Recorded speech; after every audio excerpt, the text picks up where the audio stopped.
అబ్బో ఇక్కడ కేజీ చీరలు కొంటే అర కేజీ చీరలు ఫ్రీ అంట. మంగళ్య షాపింగ్ మాల్ కేజీల్లో సేల్, టన్నుల్లో ఆనందం.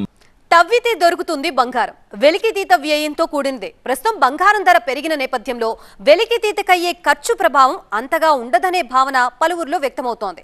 రామగిరి గనుల్లో బంగారం మైనింగ్ తిరిగి ప్రారంభమయ్యే అవకాశాలపై మరిన్ని వివరాల్ని ఇప్పుడు చూద్దాం.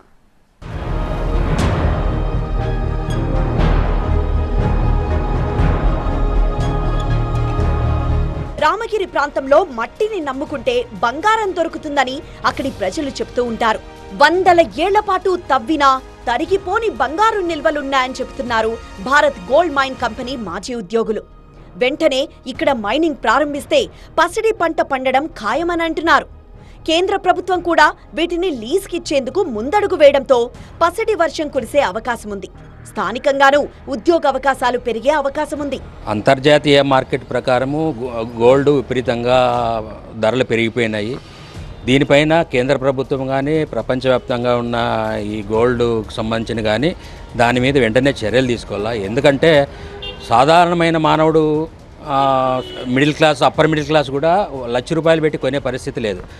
మన దేశంలో ఖనిజ నిక్షేపాలు, బంగారం నిక్షేపాలు విరివిగా ఉన్నాయి.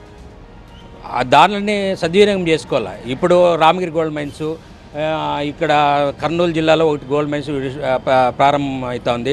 తర్వాత కుప్పంలో చంద్రబాబు నాయుడు గారి నియోజకవర్గంలో ఒకటి అది మూతపడింది.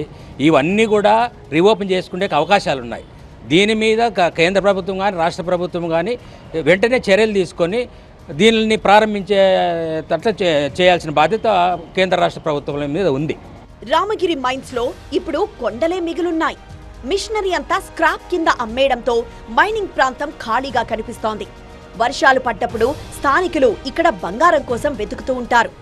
ఇటీవలే తులం బంగారం ధర 1,00,000కు చేరడంతో రామగిరి కొండల్లో బంగారం కోసం అన్వేషించే వారి సంఖ్య పెరిగింది. సార్ ఇక్కడ మేము 76 నుంచి ఇక్కడ జాబ్ చేసినాము మెకానికల్ సెక్షన్లోను. అప్పుడు టన్నుకు వచ్చి 5 గ్రాముల బంగారు వరకు తీసినాము. నెలకు వచ్చి 18 కేజీలు, 20-22 కేజీల వరకు ఉత్పత్తి సాధించినాము. అయితే ఇక్కడ డిప్యుటేషన్ పైన ఆఫీసర్లు వచ్చి వాళ్ళకి దీన్ని నడిపేదానికి ఇష్టం లేక రాంగ్ ఇన్ఫర్మేషన్ ఇచ్చి ఇక్కడ మూత వేయడం జరిగింది. అప్పట్లో జాన్ టైలర్ కంపెనీ వాడు జరిపినప్పుడు 5 టన్నులు, పూర్వం జాన్ టైలర్ కంపెనీ వాడు జరిపినప్పుడు 5 టన్నుల బంగారు వరకు తీసినారు. ఇప్పుడు కూడా మేము తీయాలంటే రామగిరి లాస్ లేదు, కేజీఎఫ్ లాస్. ఇక్కడ అంతా గోల్డ్ తీసుకుని అక్కడ పెట్టి మా దాన్ని లాస్ సపరేట్ చేయమంటే చేయలేదు ఆ రోజు. చుట్టుపక్కల దాదాపు 15 కిలోమీటర్ల పరిధిలో బంగారం నిక్షేపాలున్నాయంటున్నారు భారత్ గోల్డ్ మైన్స్ సంస్థ మాజీ ఉద్యోగులు.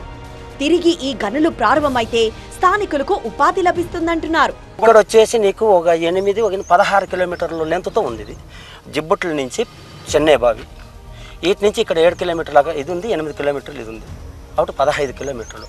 ఇట్లా ఎడల్పు వచ్చేసి 2 కిలోమీటర్లు ఎడల్పుతో ఈ 15 కిలోమీటర్లు నీకు ఇదే గోల్డే. అప్పుడే నీకు దగ్గర క్యాజీ వాళ్ళు ఒక 500 మంది చేసినాం, పర్మనెంట్ అయిన వాళ్ళు ఒక 500 మంది చేసినాం. ఇప్పుడు అట్లా 2-3 వేల మంది పని చేసి ఒక గని కాకుండా 2 గంటలు ఓపెన్ చేసేసి బయట మట్టి వస్తే లాభం ఎందుకు రాదు? రామగిరి బంగారు గనుల్లో అన్వేషకులు తమ అదృష్టాన్ని పరీక్షించుకుంటున్నారు.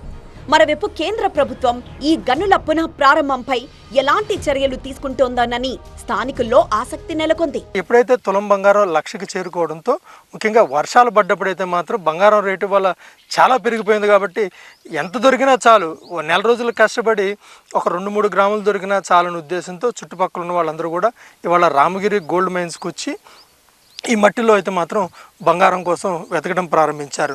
ఖచ్చితంగా భవిష్యత్తులో రామగిరి గోల్డ్ మైన్స్ తిరిగి ప్రారంభించగలిగితే చుట్టుపక్కల వాళ్ళకు ఉపాధి దొరకడంతో పాటు ఎంతో కొంత బంగారం రేట్లు కూడా తగ్గుతాయి అనేది ఇక్కడ ఉన్నటువంటి స్థానికులు చెప్తున్నమాట. కెమెరా పర్సన్ విజేత నరేష్, TV9 రామగిరి. అబ్బో ఇక్కడ కేజీ చీరలు కొంటే అర కేజీ చీరలు ఫ్రీ అంట. మంగళ్య షాపింగ్ మాల్ కేజీల్లో సేల్, టన్నుల్లో ఆనందం.